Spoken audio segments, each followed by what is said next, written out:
In the blistering summer of 1899, as Wilmington staggered to its feet from the violence of the previous year, another mystery festered quietly behind closed brick walls. Far from the mobs and the political uprisings, another tragedy was being buried, this time under the weight of institutional silence. 11 children, all under 12, all vanished or dead, and all connected to a single institution, the Marshstone School for Indigent Youth. Officials called it a medical anomaly. Locals whispered of bad blood. But inside the school, behind barred windows and beneath the chapel's rotting floorboards, records were destroyed, witnesses were silenced, and bodies were not buried where they should have been. Founded in 1871 by a coalition of white philanthropists and former Confederate doctors, Marshstone School for Indigent Youth was praised as a beacon of post-bellum Christian charity. Situated on a secluded stretch of the Cape Fear River, the school's mission was clear: to elevate impoverished children, especially orphans and the mixed-race offspring of the laboring class, into productive moral citizens.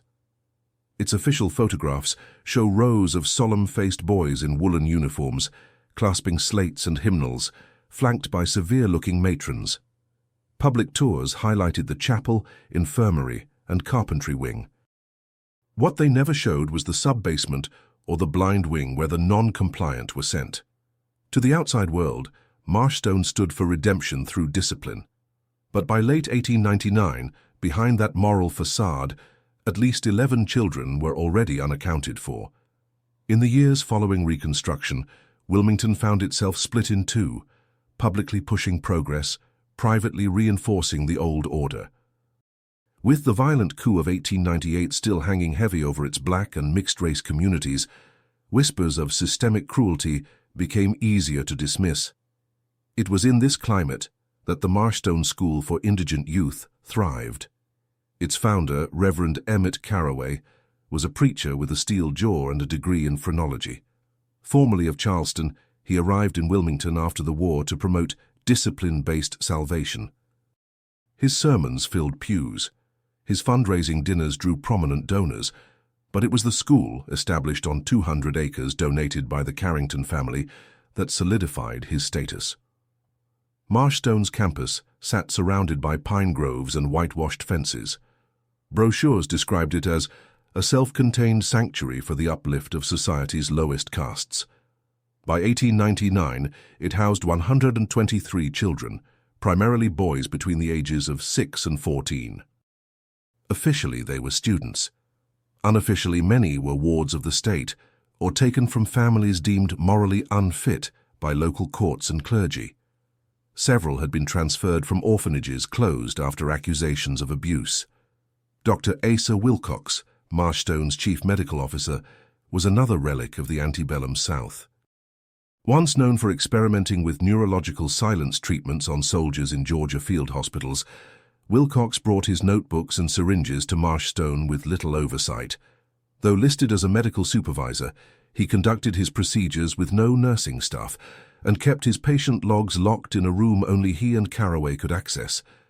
The curriculum was harsh and physical. Mornings began with forced marches around the perimeter. Meals were rationed based on behavior. Punishments for insubordination included isolation, ice bath sanctification, and a regimen of chemical sedatives Wilcox insisted were non-harmful. Teachers were mostly unmarried women recruited from surrounding parishes, many of whom left within months, citing exhaustion or moral objections. One such teacher, Miss Abigail Trenholm, wrote a letter to her sister in March 1899. It was never mailed but found among her possessions years later. "The children are not well nor safe. I heard cries again last night, and when I asked Mrs. Diggs, she told me to say my prayers and lock my door tight. There are fewer boys each week, but roll call stays the same." Publicly, Marshstone boasted of impressive outcomes. Pamphlets claimed that over 70% of its graduates found apprenticeships or employment within 3 months. The few who returned to their communities rarely spoke of their time there. Those who tried, like Elijah Ward, a half-Choctaw boy released at 16, were often dismissed as unstable or ungrateful. Elijah's testimony, recorded years later during a court deposition, described a different Marshstone. There were no clocks, no way to tell time. We were not allowed to speak freely. If you cried, they said you were soul-cleansing. I saw a boy get taken into the blind wing, never saw him again. The blind wing was an architectural anomaly. Not listed on any official blueprint, it was a lower corridor behind the chapel's western wall. Students referred to it as the muffler, due to how sound seemed to vanish within. Reverend Carraway insisted it was merely storage space for hymnals and medical supplies. No one from the board ever asked to see it. The institution's reputation remained intact through constant reinforcement.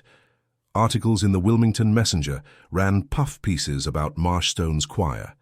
Wealthy families attended holiday performances and left impressed. Donors received handwritten letters from pupils, all eerily similar in tone and vocabulary. These letters, it would later be revealed, were transcribed en masse by two clerks with instructions to include biblical citations and gratitude to our benefactors. One family, the Davenports, visited the school in April 1899. Their niece, Matilda, had been placed there following the death of her parents from typhoid. Upon arrival, they were told Matilda had been transferred to a convalescent home due to hysteria-related complications. No address was given. When the Davenports pressed, they were given an apology and encouraged to pray for her swift recovery. They never saw Matilda again. By mid-1899, several children were missing, but their absences were never acknowledged. The local constable, a Marshstone board member, assured families that the Lord moves in ways beyond our knowing. Yet beneath the school's perfect facade, fractures widened. A new janitor, a freedman named Samuel Griggs, began secretly documenting his findings. In his journal, later recovered by his widow, he described pulling a child's tooth from a drain and finding handwriting on the cellar walls that read, "They said I was wrong in the head, but I remember everything." Samuel's entries ended abruptly in November 1899.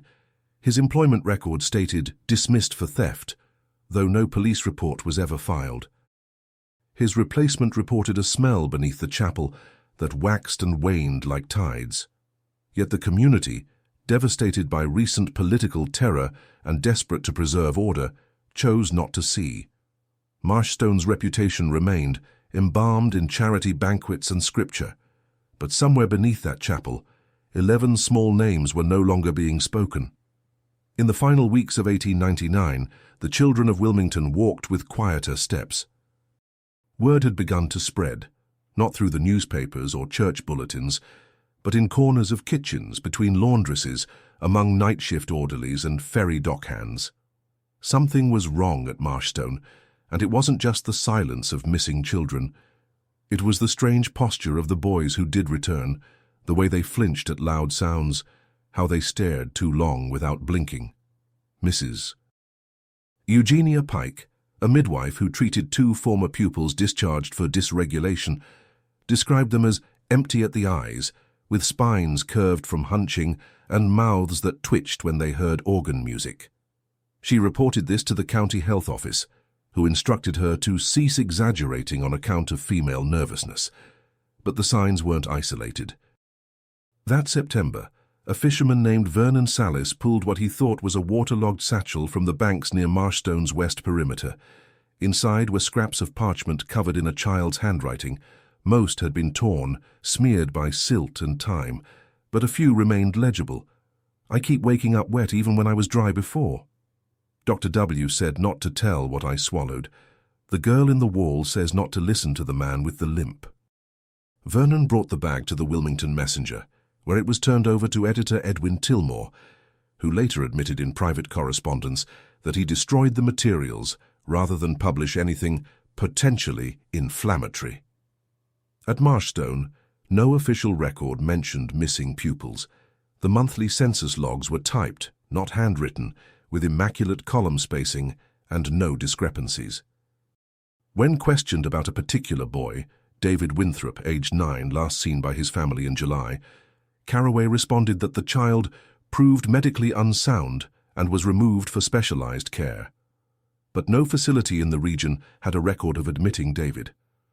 One of the earliest warnings came from Reverend Olin Troop, a Methodist minister who briefly served on Marshstone's Religious Oversight Council.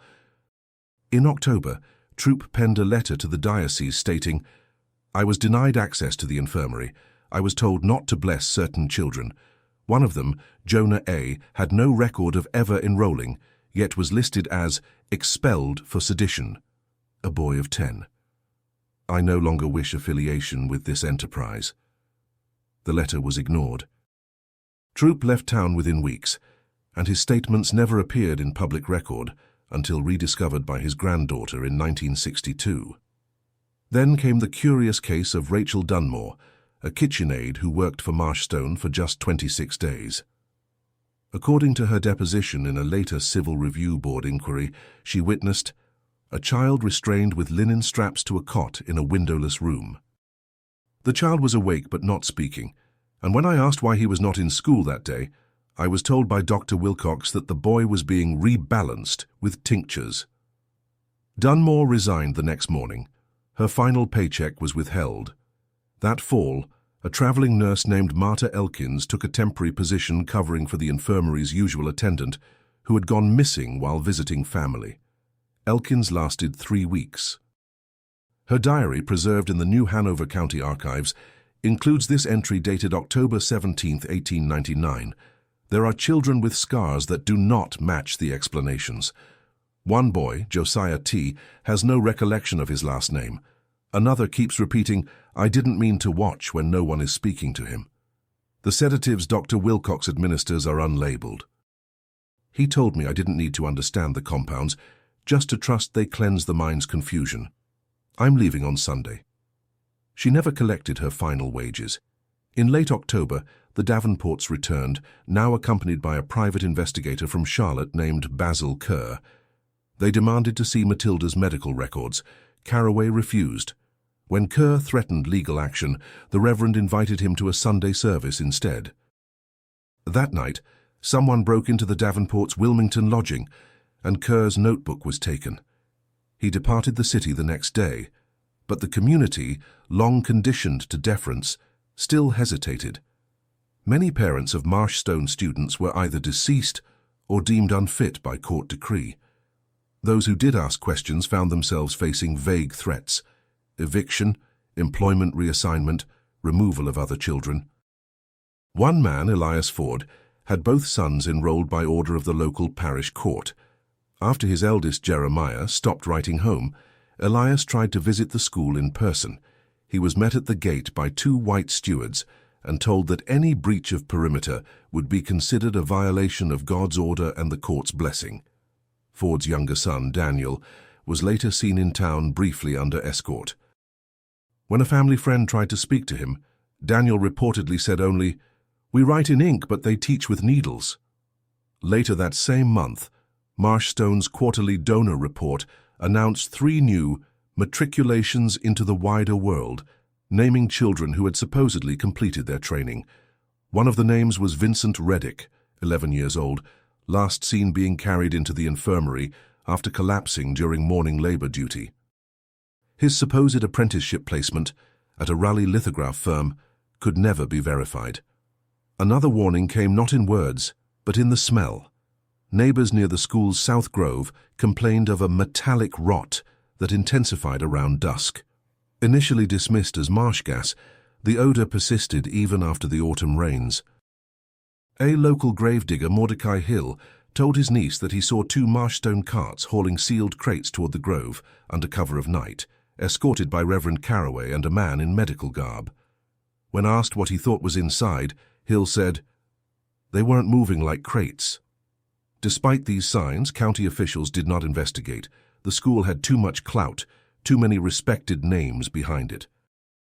It represented not just a charity, but a vision of order in a city reeling from rebellion and racial upheaval. To question Marshstone was to invite chaos back into a community already torn. By Thanksgiving, whispers turned desperate. A telegram from a visiting missionary, Sister Martha Keyes, sent to her home diocese in Virginia read, "Assistance needed.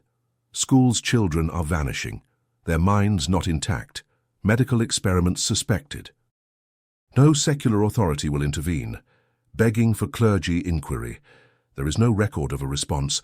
Sister Keyes disappeared from Wilmington before Advent. Even among the teachers, morale collapsed. Only 4 of the original instructors remained by December.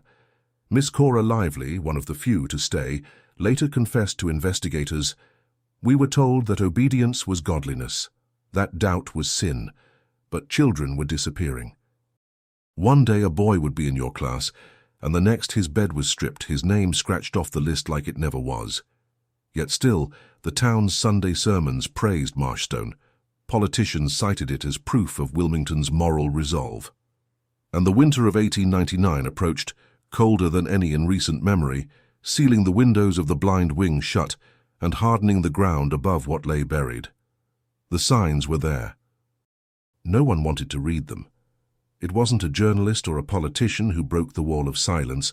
It was a farm boy named Caleb Horn, age 13, whose father had died in the rice fields and whose mother scrubbed linens for 3 Wilmington boarding houses. Caleb had been at Marshstone for 14 months. On December 14, 1899, he appeared barefoot and dazed on the steps of St. Mark's Parish, 20 blocks from the school. His back was scored with deep welts. His eyes did not align when he spoke. What startled the priest most was not Caleb's condition, but the name he whispered when asked who had hurt him. Not them. Not the teachers. It was the room. The blind room. It made us do it.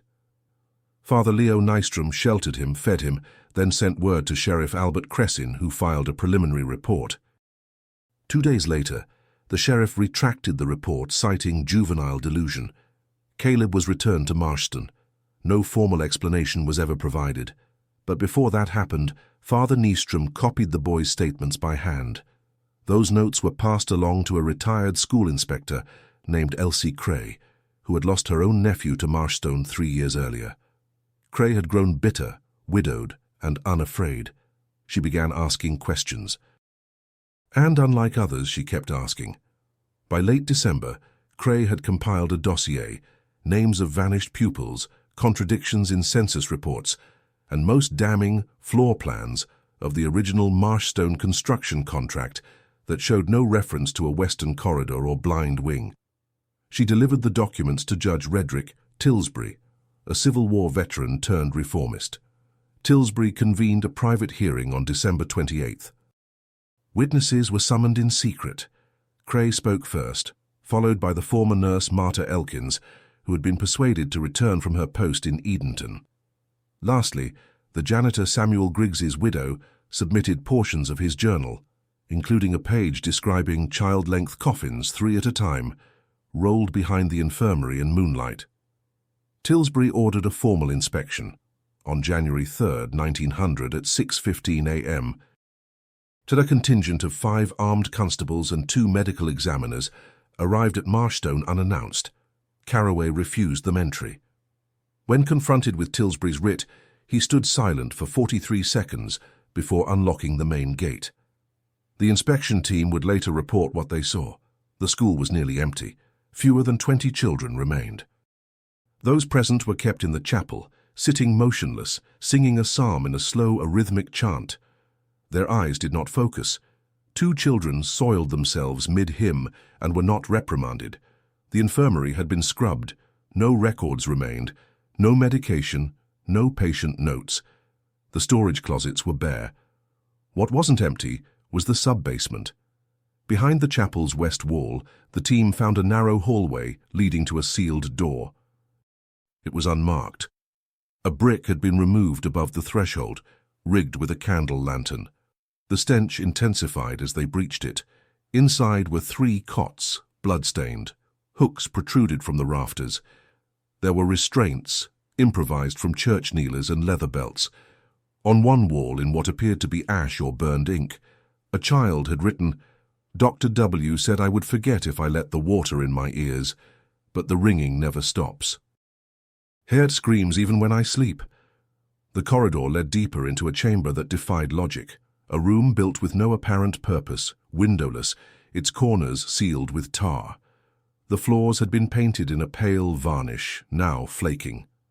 At the center stood a wooden tub filled with stagnant water and coiled bandages. In an adjacent closet, they found 11 small personal effects. Among them, a button with initials J.T., Josiah T., a girl's hair ribbon, a folded scrap of Bible verse with the word O-U-T scratched repeatedly across the page. Beneath the floorboards of this blind wing, they found what they had come for, a grave, hastily dug. 8 child-sized remains.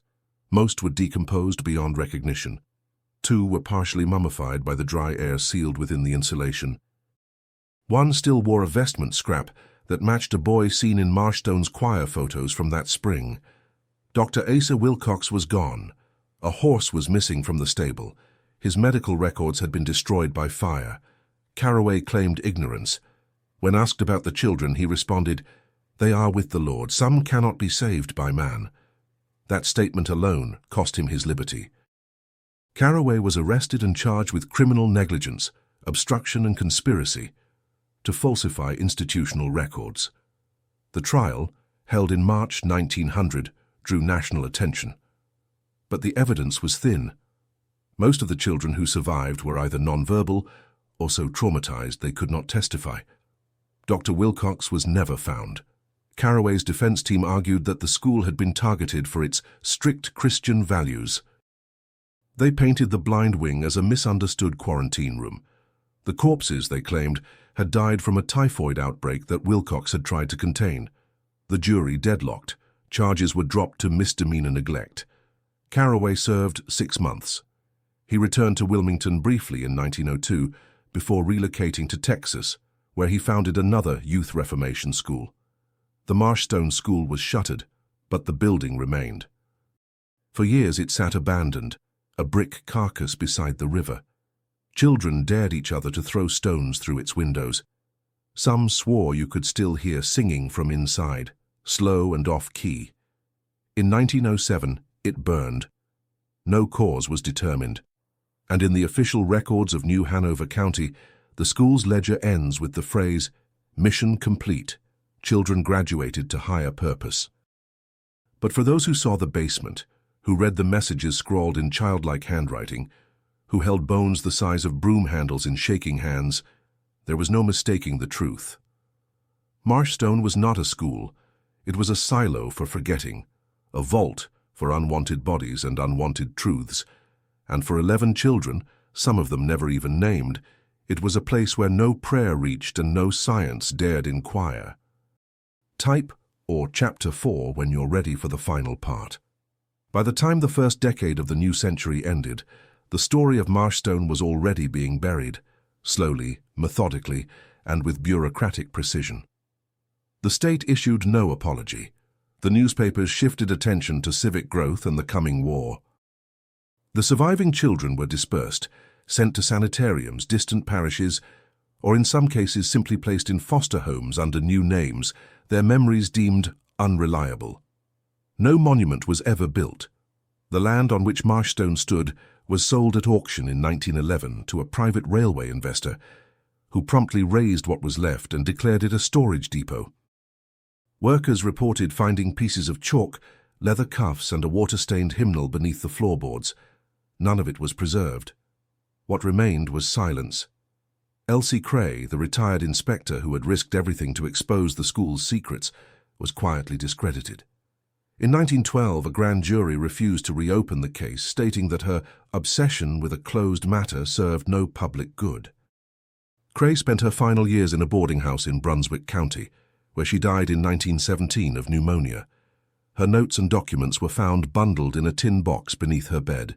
They are now housed in the State Archive, unprocessed.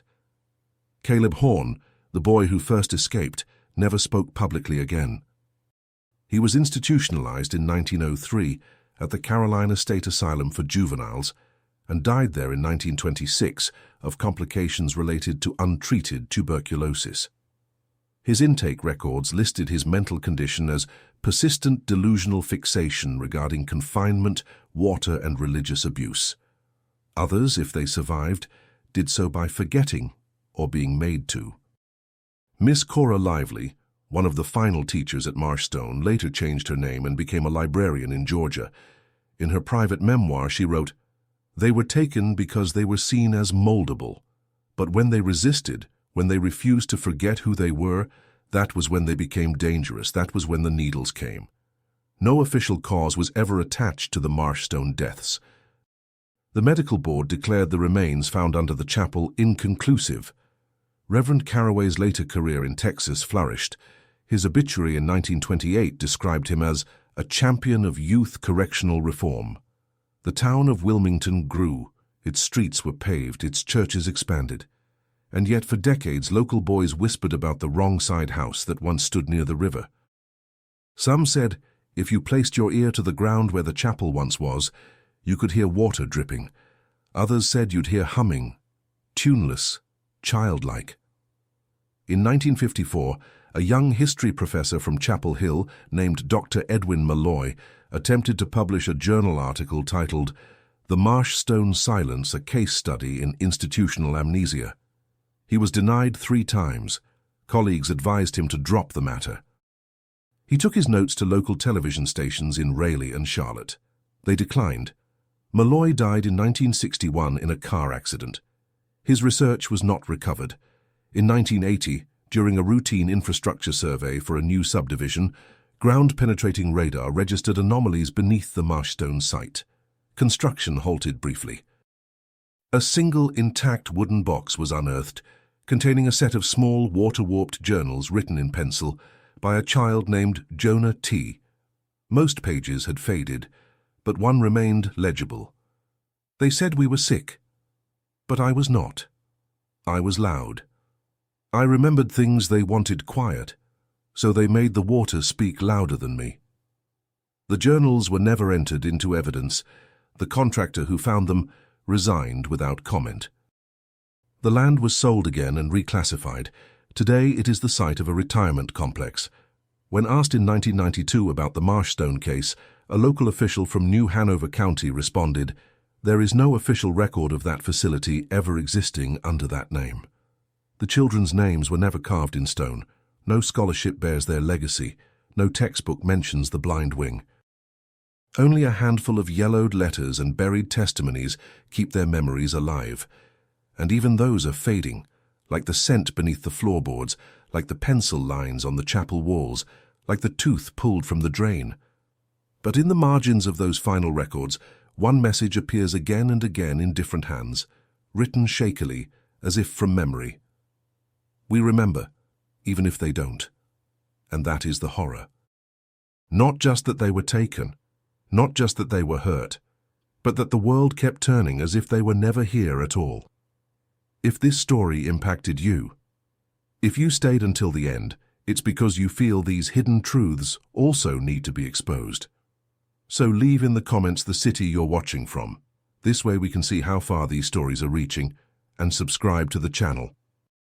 There are many other cases the world tried to forget, but we insist on remembering.